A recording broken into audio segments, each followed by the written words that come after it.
Fala pessoal, tranquilo? Vamos começar aí mais uma cobertura de provas aí da Medway, que a gente vai estar junto com vocês até o fim aí, beleza?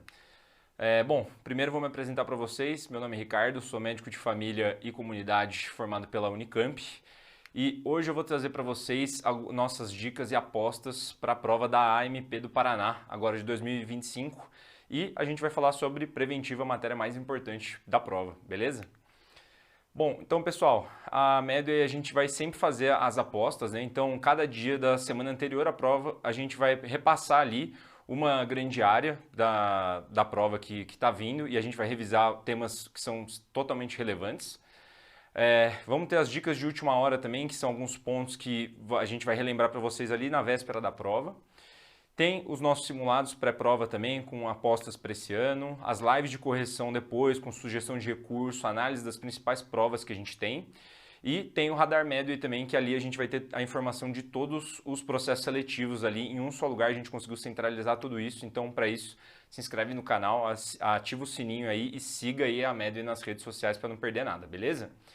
Então, pessoal, vamos para o nosso ponto central aqui. Vai ser jogo rápido, não vamos ficar divagando muito, tá?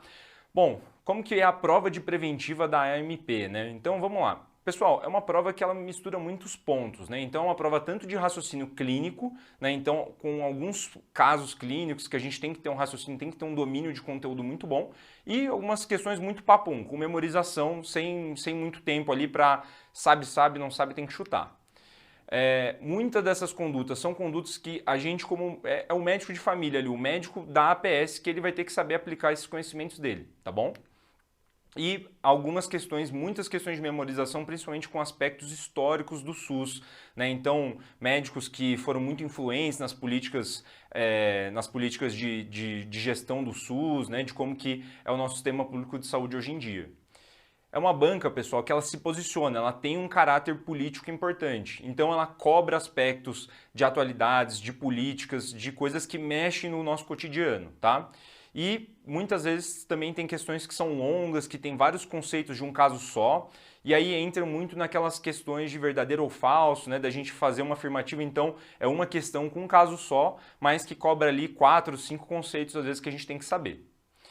E, bom, é uma banca que ela é muito forte, muito ligada ali na atenção primária, tá? E muitas vezes ali nos últimos anos a gente viu artigos em inglês sendo cobrados ali e aí com isso a gente tinha que saber a interpretação dos resultados, tá? E é uma prova com poucas imagens ali, quando tem alguma coisa, algum gráfico, alguma coisa ali, mas nada muito que seja igual outras bancas aí que cobram bem mais imagens, tá? E, bom, é uma prova justa, um caráter ali que a gente pode falar uma dificuldade moderada, né? Algumas questões um pouco mais tranquilas, algumas mais puxadas, mas na média a gente vê que é uma prova bem justa, tá? Bom, então o primeiro tema que a gente vai conversar aqui, pessoal, estudos epidemiológicos, a gente vai falar muito sobre intervalo de confiança, tá? Geralmente são questões que elas não vêm com imagens, não é aquele forest plot, não é aquele gráfico de floresta, geralmente ele vem números, os intervalos mesmos para a gente interpretar. E nos últimos anos a gente viu que eram estudos em inglês, né? E aí a gente tinha que depender da leitura, a gente tinha que ter uma boa interpretação ali, tinha que ter conhecimento do inglês para conseguir deduzir a nossa resposta, tá? Então isso a gente viu que aconteceu nos últimos 3 anos, beleza? Então, vamos lá, pessoal. Intervalo de confiança. Bom, vai ser basicamente uma faixa de valores ali de uma determinada análise dentro de um estudo. Então, quanto que variou ali uma análise que a gente está querendo ver. E ela vai mostrar associação ou não de uma determinada medida, né, que a gente está querendo ver. Então, um odds ratio, um risco relativo, uma razão de prevalências, né, que isso está associado ali ao nosso desfecho. E vai mostrar para a gente também significância estatística, se a gente pode confiar ou não no estudo que ele está mostrando, o desfecho que a gente está analisando. Então, o que a gente tem que pensar, pessoal? A gente tem uma medida de associação, eu sempre erro, aqui, né?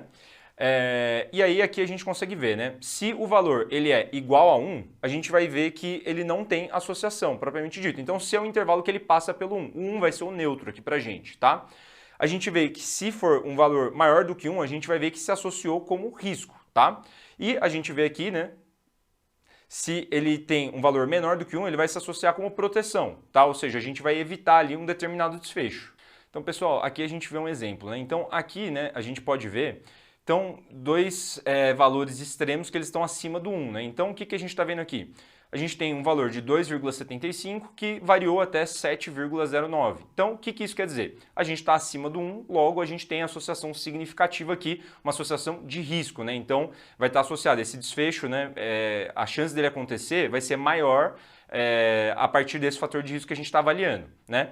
Já aqui embaixo, a gente está vendo que os valores estão abaixo do 1, né? Então, de 0,34 a 0,89. Então, a gente sabe também que a associação ela é significativa, mas aqui a gente está querendo falar em proteção. Então, se a gente está vendo esse fator, ele vai ter a gente vai evitar o desfecho que a gente está vendo a partir desse valor. E aqui, né, mais para baixo, né, aqui a gente está vendo, né, um valor que ele varia, né, entre 1. Então ele vai de 0,34 e até 7,09.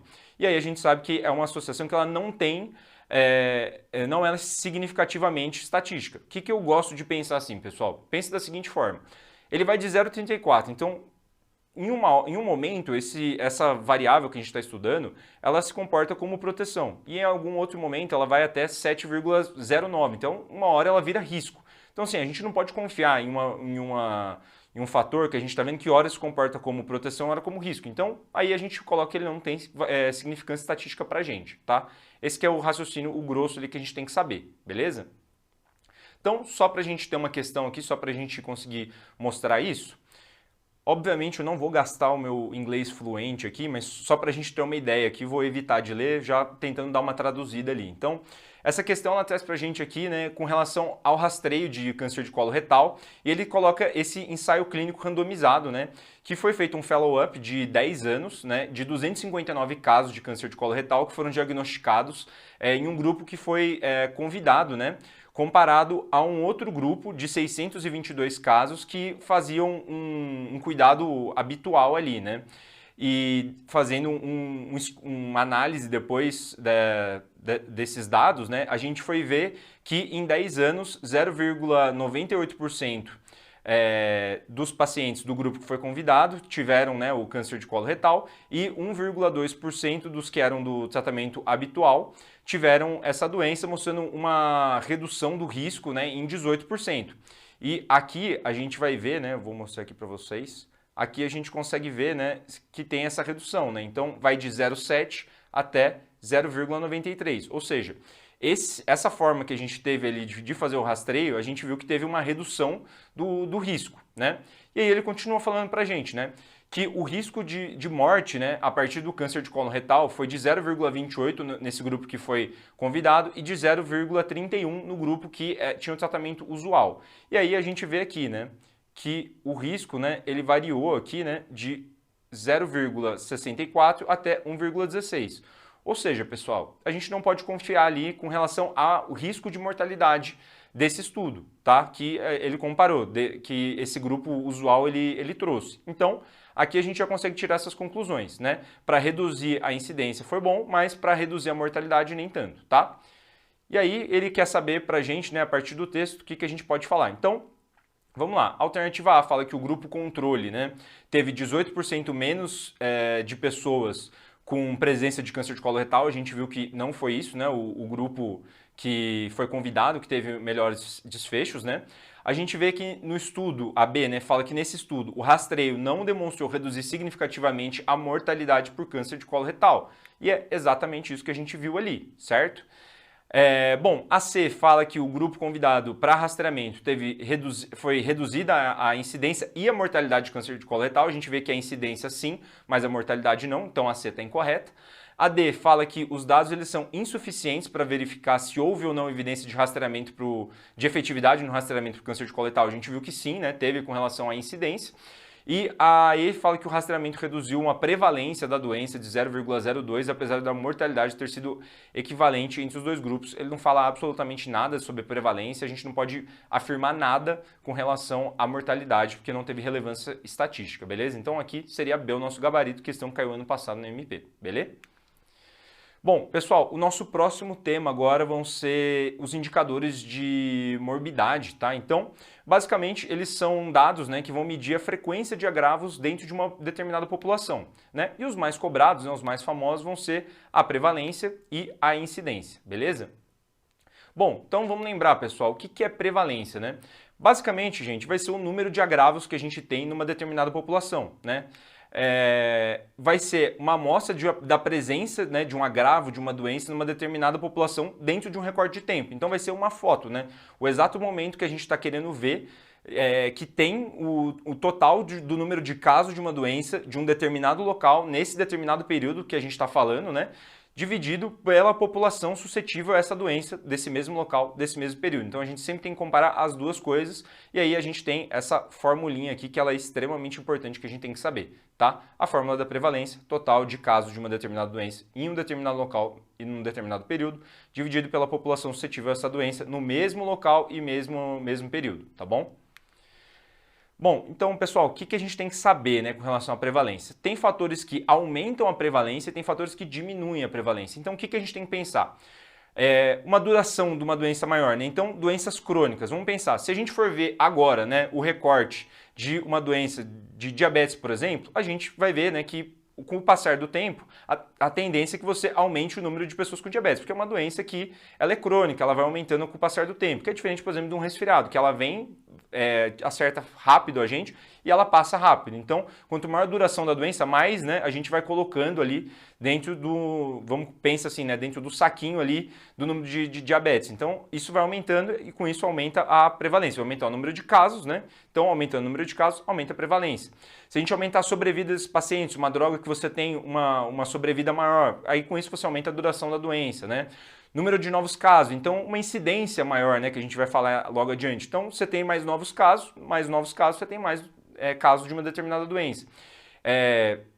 Uma imigração de casos, ou seja, pessoas que estão chegando, né, dentro de um local, assim como a emigração de pessoas sadias, pessoas que não têm a doença estão saindo, diminui ali, né, o denominador que a gente estava vendo.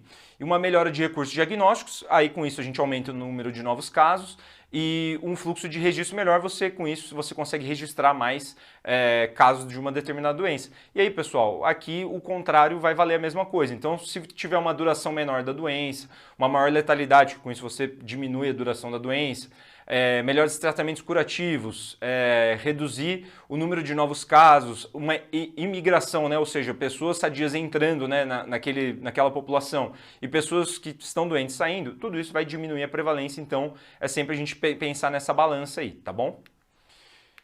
E bom, o que é a incidência, né, pessoal? A incidência vai ser o número de novos casos de uma doença em uma determinada população de um determinado local. Então, diferentemente da prevalência que a gente pegava o número de doentes total, aqui é o número de novos casos. Então, pessoas que tiveram um diagnóstico recente. E aí, de novo, a gente tem que lembrar dessa fórmula aqui, tá? Que é extremamente importante. A incidência vai ser igual ao número de casos novos de uma determinada doença em um determinado local e período, dividido pela população suscetível a uma doença do mesmo local e período, tá? Então, quem que não entraria aqui, por exemplo? Pessoas que já têm a doença, porque elas não vão ser suscetíveis. Então, aqui a gente já tem que ter esse raciocínio de não colocar, tá?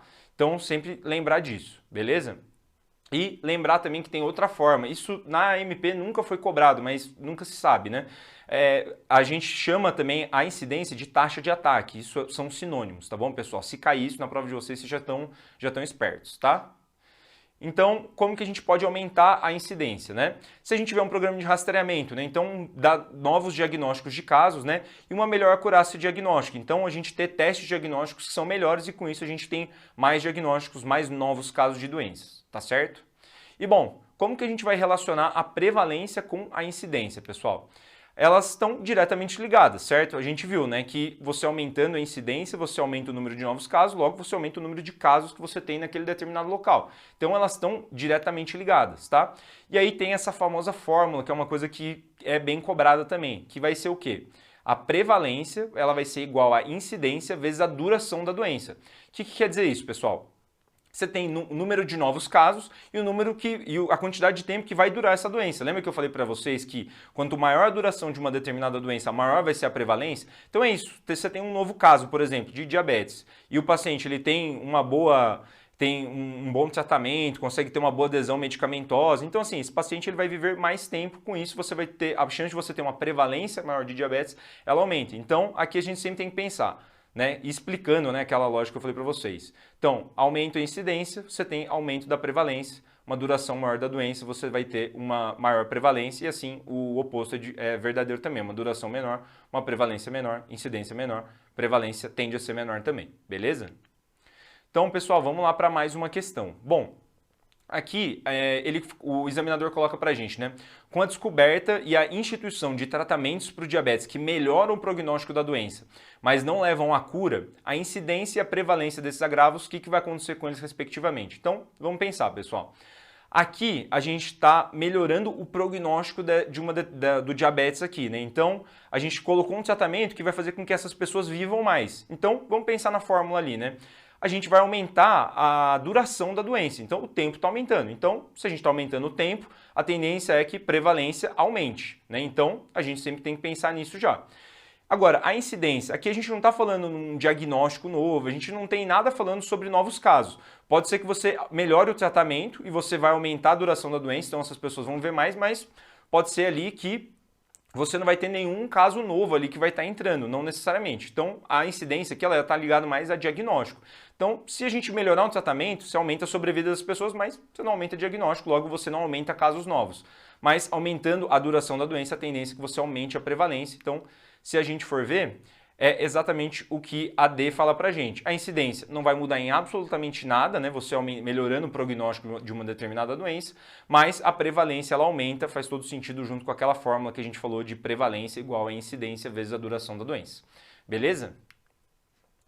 E bom, vamos para o nosso último tema aqui, pessoal, que vão ser os testes diagnósticos, né? A gente falando aí com relação à estatística. Então, os testes diagnósticos aqui, basicamente, a gente está querendo ver a capacidade de um determinado teste ou exame de diagnosticar um paciente, tá certo?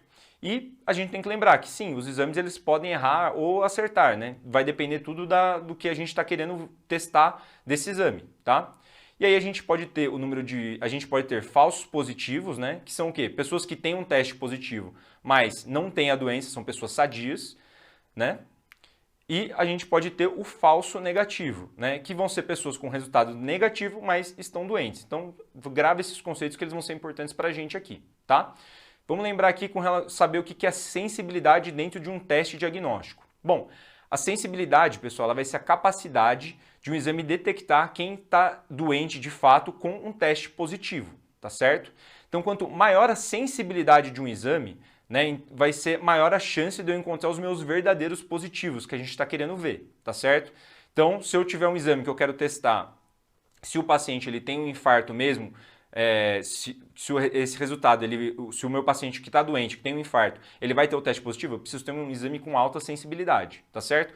E quando que a gente usa principalmente a sensibilidade, né? Quando que a gente prioriza isso, né? Então, para exames de rastreamento ou triagem, vamos pensar da seguinte forma, a gente não pode deixar, pessoal, a ideia da sensibilidade é que a gente não deixe um paciente que está doente passar sem ter um teste positivo. Então, quando que a gente usa isso principalmente? Por exemplo, bancos de sangue, né? Para a gente não perder ali que um paciente, por exemplo, tem HIV. A gente viu um caso recente agora, né? De um paciente que recebeu o transplante com HIV. Então, isso é um erro ali da sensibilidade do teste, tá? E a gente sempre tem que lembrar, então, né? Da fórmula da sensibilidade, que vai ser exatamente essa aqui. Então, a sensibilidade ela vai ser igual o número de verdadeiros positivos, ou seja, de pessoas doentes, dividido pelo total de doentes, tá? Ou seja, número de pessoas que vieram com verdadeiro positivo e os falsos negativos, ou seja, pessoas que estão doentes, mas tiveram teste negativo, é o total de doentes que a gente tem, ali a gente vai ter essa proporção, tá bom? E aí a gente vai para especificidade. O que vai ser isso, pessoal? A especificidade ela vai ser a capacidade de um exame detectar quem não está doente com teste negativo, é meio que o oposto ali da sensibilidade, tá? Então, quanto maior a nossa especificidade, maior vai ser a chance do meu exame mostrar os verdadeiros negativos, ou seja, pessoas que de fato elas não estão doentes, tá? E quando que a gente vai usar esses testes? Quando, principalmente, a gente quer fazer uma confirmação diagnóstica. Por exemplo, eu vou dar diagnóstico para um paciente que ele tem câncer. Pessoal, aqui a gente não pode dar um resultado errado aqui, positivo para esse paciente. A gente não pode dar um falso positivo para esse paciente, tá certo? Porque isso vai incluir muitas vezes o paciente passar por um procedimento cirúrgico, vai colocar o paciente para passar por químio, por rádio, por tratamentos muito invasivos, tá certo? Então, geralmente a gente usa a especificidade para isso, para a gente mostrar de fato que a pessoa deu negativo e a gente pode confiar que ela não tem a doença. E qual que é a fórmula que a gente tem que saber da especificidade? A gente tem que decorar essa fórmula. especificidade vai ser igual ao número de verdadeiros negativos dividido pelo total de pessoas saudáveis, ou seja, a soma de falsos positivos, né, pessoas que tiveram resultado positivo, mas não têm a doença, mais o número de verdadeiros negativos, beleza? E a sensibilidade e a especificidade, elas são características de um determinado teste, de um determinado exame, tá certo? Então elas não vão variar com a prevalência, tá bom? Isso é extremamente importante. Então assim, vamos colocar assim, por exemplo, um eletro. O eletro, ele vai ter uma sensibilidade e uma especificidade que ela não vai variar para você dar o diagnóstico, por exemplo, de um infarto, tá? Então, por mais que você só pegue pessoas ali que tem um infarto, se elas fizerem um eletro, não vai variar a quantidade de verdadeiros positivos e verdadeiros negativos que ela vai dar, tá bom? Isso não varia, tá? E isso é característica do teste, que é dentro da composição do teste, tá bom? Que é diferente do valor preditivo positivo. O que vai ser isso, pessoal? O valor preditivo positivo vai ser a proporção de quanto que um exame acerta o resultado positivo, tá? Ou seja, eu vou ter o meu número ali de positivos, né? E aí eu quero ver o tanto de pessoas que de fato estavam doentes a partir do meu exame, tá? E isso sim vai variar com a minha prevalência ou com a minha probabilidade pré-teste. Ou seja, se eu tiver muitas pessoas doentes dentro da minha população, a chance desse teste positivo acertar, ela aumenta. Vocês concordam comigo? Da mesma forma que se a gente colocar vamos colocar, para a gente fazer um rastreamento de ISTs dentro de um convento de freiras, a chance da gente conseguir acertar ali, né, do positivo ele vir de fato positivo, ela vai diminuir, porque a nossa prevalência diminui. Agora, se a gente for num local que você vai ter uma prevalência maior, isso vai aumentar, tá certo? Então, esse é um exemplo que eu, pessoalmente, ele é meio estranho, mas que eu, pessoalmente, me ajudou a decorar, tá certo? Esse conceito. Beleza? Então, quanto maior a prevalência, maior o valor preditivo positivo. Então, a gente tem que lembrar dessa fórmula também, que tendo o conceito, ela fica fácil, né? Então, o valor preditivo positivo, VPP, ele vai ser igual o número de verdadeiros positivos, tá certo? Dividido pelo total de testes positivos, ou seja, quem veio de fato positivo e os falsos positivos, pessoas que não têm a doença, mas que tiveram resultado positivo, tá bom?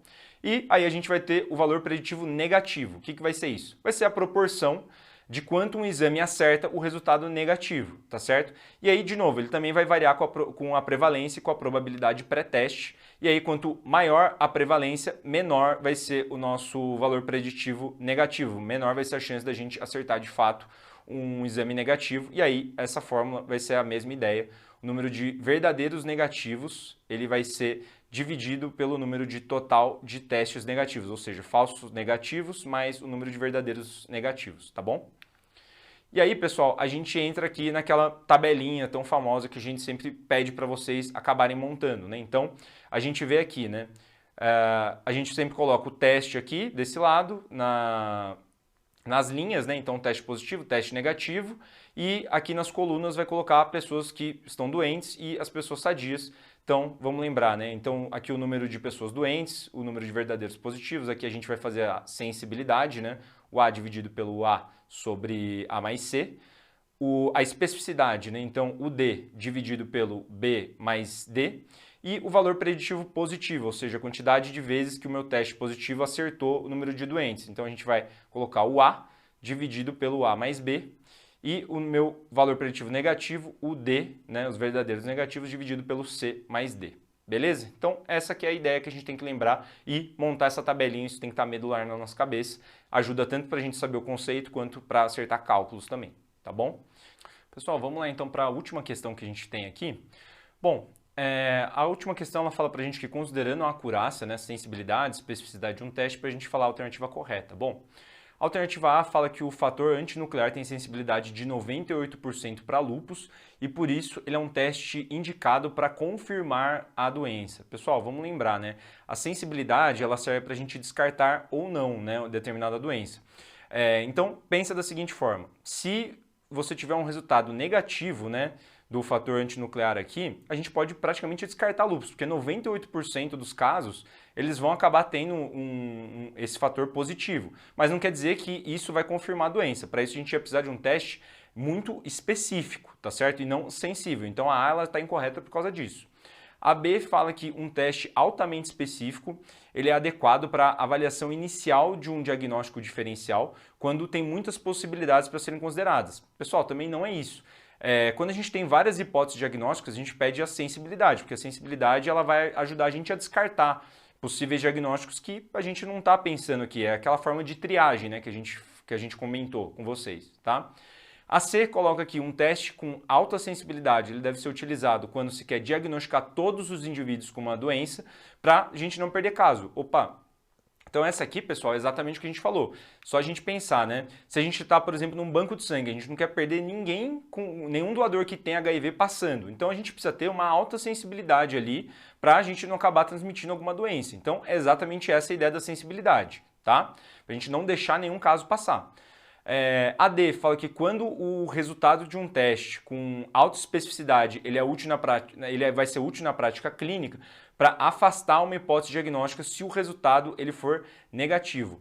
Pessoal, aqui a ideia é se ele tiver uma alta sensibilidade. É a mesma ideia. Ele está falando praticamente a mesma coisa que a gente falou na B, só que em outras palavras. Então, se o resultado de um teste com alta sensibilidade ele vier negativo, aqui a gente já passa por aquele crivo ali da gente poder afastar essa hipótese diagnóstica, quando a gente está com várias. A especificidade é quando a gente tem uma ali que a gente está achando que vai ser e a gente quer confirmar. E aí sim a gente usa esse artifício, tá bom? E a última fala que a sensibilidade de um exame depende da prevalência do agravo. A gente viu que tanto sensibilidade quanto especificidade elas não vão variar com a prevalência, tá? E sim os valores preditivos, tá bom? Então a C aqui seria o nosso gabarito, beleza? Então, pessoal, agradecer aí a atenção de vocês, desejar uma boa prova para vocês. Vocês chegaram aqui até o fim e a gente está junto com vocês. Vai dar tudo certo, tá bom? Façam uma boa prova, revisem, façam com calma, porque vocês estudaram, vocês têm conteúdo e eu tenho certeza que vai dar tudo certo, vocês vão chegar na vaga que vocês tanto sonharam ali no começo do ano. Beleza, pessoal? Boa prova para vocês, estou desejando tudo de bom e bora para cima!